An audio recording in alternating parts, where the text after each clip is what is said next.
Escolinha do Professor Pontes, com Felipe Pontes. Felipe Pontes, bem-vindo. Ótimo dia pra você. Tudo bem?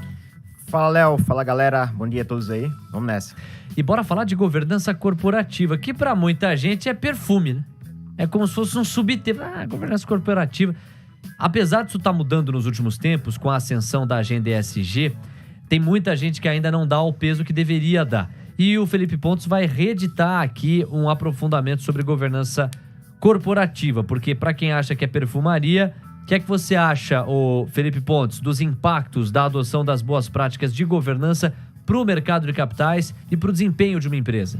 Bom, eu já estando aqui, acho que vocês já conseguem antecipar que a minha resposta é que não é perfumaria, né? Léo, pode colocar a foto aí, a imagem? Bora. Essa imagem, ela reflete bem a ideia da governança corporativa. A governança, ela é o elo que faz a ligação entre todas as partes interessadas na empresa, de modo a reduzir risco, discutir melhor as ideias, para criar valor para a empresa e para todas as partes relacionadas, sejam acionistas, governo, stakeholders no geral, executivos, colaboradores, etc. Então, a governança corporativa definitivamente não é perfumaria, é um artigo muito importante dentro da estrutura geral de uma empresa. E um outro gráfico que eu trouxe aqui para vocês, para mostrar um pouquinho dessa ideia. Eu acabei de fazer esse gráfico antes de descer aqui para a rádio. Esse gráfico ele mostra o retorno acumulado de alguns índices de governança corporativa que a gente tem na Bolsa. Nós temos o IGCNM, que é o Índice de Governança Corporativa do Novo Mercado. Saúde. Vocês não ouviram aí, mas eu ouvi. São os bastidores eu entrego logo, eu não sou um bom convidado, não. Tem o Índice de Governança Corporativa do Novo Mercado, que foi o que entregou o maior retorno aí, esse gráfico verde que eu coloquei ele mais largo. Nós temos também o IGC normal, né, que é semelhante ao Índice de Governança Corporativa Novo Mercado, né, o IGCNM. Nós temos o IGC puro, que entram também empresas do segmento de governança corporativa diferenciada, né, da Bolsa, o N1 e o N2, o nível 1 e o nível 2. Aí depois tem o IGC Trade, o IGCT, que pega as empresas que têm boas práticas de governança corporativa, práticas diferenciadas, só que aqui ele pega só as que têm os maiores índices de negociabilidade na Bolsa e o índice de tag along. E aí, fazendo uma explicação aqui do termo tag along. O tag along quer dizer que quando o controlador ele vende a participação dele, quando a gente tem 100% tag along, o comprador da parte do controlador tem que oferecer o mesmo preço por ação para todos os outros investidores. Então, o índice tag along, para entrar nele, a empresa tem que ter um tag along diferenciado maior do que o exigido por lei, que hoje é 80%. Então, Pontes, mas deixa eu te complementar em cima do gráfico, porque se eu entendi bem, você tem uma clara diferença de performance entre as companhias que endossam, aplicam, tomam as melhores práticas de governança corporativa e aquelas que não fazem o mesmo. Isso. A linha verde reflete essas companhias. Os gráficos que estão completos, né, que não estão pontilhados, são os gráficos dos índices de governança corporativa, esses que eu citei. E os gráficos que estão pontilhados são o vermelho embaixo é o Ibovespa, aí depois vem o IBRX 100 e o IBRX 50. Interessante, hein, Pontes? Agora, fazer uma pergunta pra você, Léo. Pergunte. Fora da... Como chama? Da pauta? Fora da pauta, pode ser, fora do roteiro.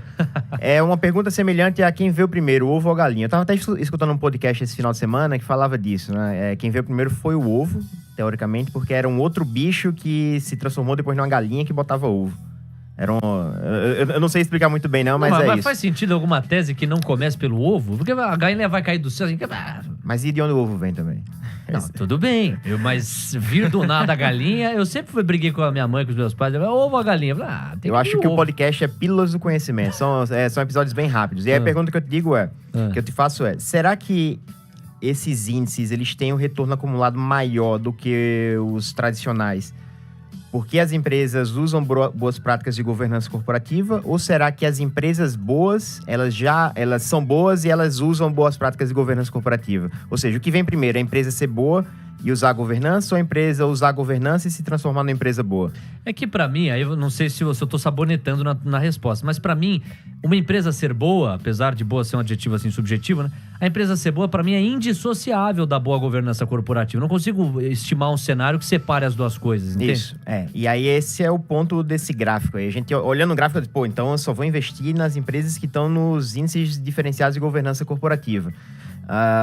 Mas os índices diferenciados de governança corporativa é um checklistzinho. Então, pode ser que tenha empresas ruins ali dentro. Como é uma carteira diversificada, muito ampla, né? A gente vê que, na média, elas puxaram o preço para cima do índice. Mas não necessariamente a empresa estar dentro de um índice desse quer dizer que a empresa é boa. Eu vou comentar mais sobre isso um pouco mais na frente. A gente tem aí vários casos de empresas que estão em índices diferenciados de governança corporativa e tiveram problemas, né? E aproveitando esse momento, no Academy, a gente lançou semana passada, na sexta-feira, um curso de governança corporativa introdutório. Então, se você quiser aprender mais sobre como avaliar a governança corporativa das empresas que você investe, vai lá no Academy e faz o curso na trilha de governança corporativa. É uma trilha, vão ter vários cursos de governança lá. Ó, esse complemento que o nosso glorioso Felipe Pontes deu aqui, eu vou de novo pedir o gráfico aqui com o glorioso Léo Pinheiro pelo seguinte: você pode ser induzido a pensar, se eu montasse um portfólio, então, com as empresas que estão dentro do índice de governança corporativa e apresentam bons trabalhos de governança corporativa, o jogo estava ganho. E cuidado, né? A visão do investidor tem que ser holística, ela tem que ser 360, tem que ser integral. Um dos óculos ou um dos ângulos por meio dos quais você pode avaliar uma empresa é o ângulo da governança corporativa. Ficar somente restrito à governança corporativa pode limitar a sua visão. Vou colocar o glorioso Bruno Ascenso agora. Tem vários gloriosos aqui. Ele faz a próxima pergunta para você. Pontes, muito bom dia para você. Você trouxe esse panorama com o Léo, com essa pergunta que eu achei muito inteligente, de quando uma empresa tem um órgão corporativo, ela se torna boa ou ela já tem que ser boa para ter um órgão corporativo? Mostra que nem tudo conversa, nem tudo é uma coisa meio ipsis literis, assim, causa-reação, né? Então a gente já sabe que eles são benéficos para as empresas, mas eu queria saber quais desafios esses órgãos podem enfrentar na hora de aplicar essas melhores práticas de governabilidade. Eu acho que o principal desafio é fazer o negócio sair da boca para fora, né? Tem muita empresa que tem o discurso de governança da boca para fora. Muitas empresas têm um formulário de referência bem bonitão, tem aquele relatório anual de práticas de governança ambientais, sociais, etc. Mas que, no final das contas, é só um papel e não vai muito além disso. Então, acho que esse é o principal desafio aí que a gente tem, é fazer as coisas funcionarem. Como é que o investidor pode fazer isso? É pressionar a empresa, pedir informação, que aí, à medida que a empresa vai soltando informações, você vai tendo mais evidências ali se o negócio tá funcionando ou não. Existem casos de empresas muito grandes que tiveram problema, né? Alguns casos de empresas que eram líderes nos seus segmentos no mundo. Eu trouxe aqui alguns para comentar sobre esses pontos, né? O caso da Agrenco, por exemplo. A Agrenco já... É agronegócio, né? Já quebrou até. A Agrenco tinha problemas de contratos fictícios, lavagem de dinheiro, e no final das contas, como é que eu consigo avaliar isso? Eu tô de fora da empresa. Muitas vezes não dá para você avaliar como investidor de fora da empresa esses pontos. Então, você tem que confiar nos órgãos da governança corporativa da empresa, né? Ver quem são os auditores, quem está no comitê de auditoria, quem faz parte do conselho. Que é essa galera que vai ter os dados internos e vai fiscalizar isso para você. E reportar, né? Isso. No final das contas, a Agrenco até foi considerada vítima na situação. Qual é o contrário de vítima? Os heróis? Não sei. Não. Quem cometeu o crime. Os culpados. Os culpados foram os executivos. E, de fato, é isso que tem que ser feito mesmo. A empresa não toma decisão. A empresa é composta por pessoas. Pessoas tomam decisão. Então, as pessoas têm que ser punidas, não a empresa. Esse é um ponto que eu acho que a gente precisa melhorar também aqui no Brasil. No caso da Petrobras, não foi a Petrobras que foi culpada, foi a galera que estava ali tomando decisão e fazendo as coisas erradas. Tanto que a Petrobras está aí de pé com novas pessoas que devolveram a ela as melhores práticas internacionais, né? Isso. Aí o caso da Aracruz também. Esse caso da Aracruz foi exposição exagerada a derivativos e justamente tiveram a sorte de cair na crise de 2008. Então, a empresa se ferrou ali. E, de novo, como é que eu, de fora da empresa, consigo avaliar esses pontos?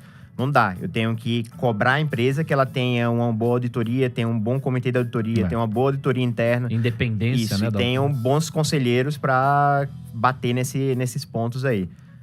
E tem também o caso JBS. O caso JBS também, empresa que tinha algumas boas práticas de governança corporativa no papel, mas no final das contas aconteceu aquilo que a gente já sabe, né? E outro caso que eu trouxe também, que eu sempre comento, da Smiles, que tinha boas práticas de governança corporativa, só que o controlador por trás estava ferrando a empresa e os seus acionistas minoritários. Então, às vezes a gente não tem nem que olhar só a governança da nossa empresa, a gente tem que ver a governança dos controladores. Se for empresa listada na bolsa, é mais fácil de fazer, né? Porque, no fundo, assim, a essência do que a gente está falando aqui é confiança. Simples assim. Quer dizer, se você não confia em qualquer pessoa, menos ainda num processo, você não bota o pé no terreno. Simples assim, né? Você recua. Confiança é a base de tudo. Quebrou confiança, é difícil pra caramba resgatar. E aí, quando você olha pro gráfico mesmo, o que aconteceu com papéis de empresas que tiveram uma grande crise de imagem, crise de confiança por parte do mercado para consigo, você vai ver um grande tombo e uma recuperação lenta e gradual. Há empresas que nem assim, estão longe de retomarem o patamar em que já estiveram. A IRB é um caso disso, né? Isso. A IRB ainda não retomou, tá muito longe de ter retomado patamares nunca anteriores. retorne. Né? Possivelmente. Pontes, caso você, com todo o seu critério e racionalidade, planejasse uma agenda de governança corporativa para as companhias brasileiras que são listadas na Bolsa pelos próximos anos, quais seriam os principais pontos e por quê? Eu gostaria de ver a modernização no geral dos processos, né? Eu pensei aqui em alguns exemplos para trazer de pontos que eu gostaria de ver uma modernização. Eu até postei era para eu colocar essa charge aqui. Era uma charge da temporada de assembleias e aí tinha uma galera numa caverna contando os votos, riscando na parede. Essa charge foi de 2013, eu acho, na revista Capital Aberto. Eu compartilhei no Twitter. Então, nas empresas, eu gostaria de ver assembleias mais interativas. Pô, o cara faz... qual a dificuldade de ter uma assembleia com transmissão ao vivo? Tem empresa que faz voto à distância, mas não faz a assembleia com transmissão ao vivo. Pô, qual a dificuldade? Qual o problema? Eu tenho que sair de onde eu estou, da cidade ou estado que eu tiver, para vir em São Paulo, ou seja lá onde for a sede da empresa, para participar de uma assembleia, se eu quiser discutir, se eu quiser escutar o que está sendo dito. Para mim, isso soa como um desestímulo à participação na Assembleia. A empresa não quer que os minoritários participem da Assembleia. Para mim, esse é o sinal que a empresa passa. Então, modernização nesse sentido, das assembleias mais interativas, online, voto à distância menos burocrático, apesar de ter sido uma boa evolução, voto à distância ainda é burocrático. Os últimos que eu participei não pediram procuração até, mas talvez tenha sido uma coisa da pandemia. Mas tem empresa que pede procuração. Procuração ou documento autenticado. Isso a gente tá em 2022, não precisa disso. Com relação à CVM, eu sei que eles não fazem concurso há muito tempo, mas eu acho que vários normativos da CVM precisam ser modernizados e a gente não vê essa modernização. Por exemplo, aí a charge. Olha lá, meu. Você acha que os caras brincam aqui, bicho? É brincadeira. Então, a temporada de Assembleias 2013 é uma sátira ao fato de que o formato da Assembleia tá muito obsoleto. Quer dizer, já deveria ter sido oxigenado, melhorado e ainda tá para trás, né? Exato, bem para trás. E a CVM, você acha que tem que ter mais concurso para oxigenar a equipe, mudar algumas pessoas? Não é nem oxigenar, porque eu sei que de fato eles estão bem atolados de trabalho lá. Não tem equipe suficiente para fazer o que eles precisam. Eles não têm concurso, acho que desde 2011. E gente saindo e sem repor, né? Um normativo que eu acho que precisa ser modernizado urgente é a antiga instrução CVM 358, que foi convertida em uma resolução agora. Eles estão convertendo as instruções em resoluções. Então, não sei ainda o número decorado da 358, a resolução que virou a instrução CVM 358. Mas, por exemplo, por que a gente tem que esperar até o dia 10 do mês seguinte para a empresa divulgar para o mercado que os insiders compraram ou venderam ações da empresa? O que são insiders? As pessoas de dentro da empresa, né? A diretoria, os executivos, controladores, advogado, contador, etc. Quem tem acesso à informação privilegiada. Insider trading não é ilegal por si só, né? Claro. Tem o insider trading legal e o ilegal. O ilegal é quando tá fora do padrão, né? Da norma. E aí, aqui no Brasil, a gente tem que divulgar até o dia 10 do mês seguinte. Aí, se eu negociei no dia 1º, o mercado só vai saber no dia 10 do outro mês. Então, vai ser aí 40 dias de diferença. Então, por que não pode ser todo dia? Ou toda semana? Nos Estados Unidos são 3 dias. 3 dias de lag nos Estados Unidos. Por que aqui é 40 dias? Agora, faz sentido. Nesse momento, consultor Pontes, Vamos falar também da B3. Você separou alguma reflexão para melhorar também processos por lá. Isso. A B3 também precisa modernizar bastante coisa, né? Aqui eu puxei a sardinha um pouco pro meu lado, de clubes de investimento, né? Eu tive um problema recentemente que eu... Como é que chamava o teu clube lá, com o Orleans? Azuri Clube de Azuri Investimentos. Clube. Mas é fechado só pra família e amigos próximos. Não, os caras meteram 2.000% em Magalu lá no Azuri. Não, a Magalu foi só na pessoa física, não tinha um clube ainda não. Uma fake news de vez em quando.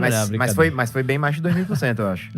Você entrou lá no começo do começo do começo. Em 16, né? Mas em relação à B3, a sugestão de melhoria passa pela... Por exemplo, o regulamento Clube de de investimento. clubes. Eu não posso comprar cripto. Eu comprei o Hash 11, que não é cripto. E aí me mandaram zerar. Eu escrevi um argumento todo lá e não deram nem bola. Mas não faz sentido... Mas peraí, não entendi nada. Você comprou o Hash 11, que é um fundo de índice atrelado à performance média dos criptoativos. E aí a bolsa... A B3 falou o quê? Mandou zerar. Mandou zerar... no clube. Isso, no clube. Mas não faz sentido nenhum. A norma é antiga e eu peguei uma interpretação que fazia sentido na minha visão. E é difícil alguém me convencer que a minha visão não faz sentido. De fato, eu peguei muita coisa, muito argumento. Tava sólida a defesa. Tava bem sólida. Os caras nem responderam, só disseram que não e pronto. Entendi. Regulamento antigo, tanto a parte de cripto no geral da Bolsa, né? Pô, a Bolsa podia já estar evoluindo para isso também. Perfeito. E além de tudo, para essa edição aqui da Escolinha do Professor Pontes, você separou também algumas reflexões da galera no Twitter. Tem uma que tem a ver com Schumpeter, é verdade? Eu escolhi um aqui. Eu perguntei lá no Twitter, né? Se vocês fossem responsáveis por uma agenda de governança no Brasil, o que é que vocês fariam? Aí, Schumpeter, ele... Não sei se a pronúncia é essa, é um autor, né? É um filósofo, eu acho. Um autor. Não sei, é um autor famoso aí. Ele falou melhores critérios para a composição da diretoria da CVM. Eu tinha entendido na CVM. Beleza, então eu vou falar o que eu entendi primeiro, depois eu falo o que eu entendi agora. O que eu tinha entendido é que ele queria que tivesse critérios para que a diretoria das empresas, uma norma da CVM dizendo quais são os critérios para a diretoria da empresa. De fato, tem alguns critérios, mas eu acho que isso não pode ser muito regulado. Acho que tem que ser livre mesmo. Sobre composição da diretoria da CVM, eu não tenho uma crítica em si. Eu acho que poderia, talvez, ter consulta pública. Acho que seria legal ter consulta pública. Mas o processo é ok. Os caras são recomendados, né, pelo Ministério da Economia e aí depois passam por uma sabatina no Congresso. Então, eu acho que é um processo legal. Se tivesse uma consulta pública, poderia melhorar mais alguns nomes e tal, e não sei. Mas, no geral, eu não acho que é ruim, não, o processo. Muito bem. Só para fazermos justiça com o Joseph Schumpeter, é um economista, um economista e cientista político austríaco, considerado um dos mais importantes economistas da primeira metade do século XX, tá bom, professor? É esse mesmo.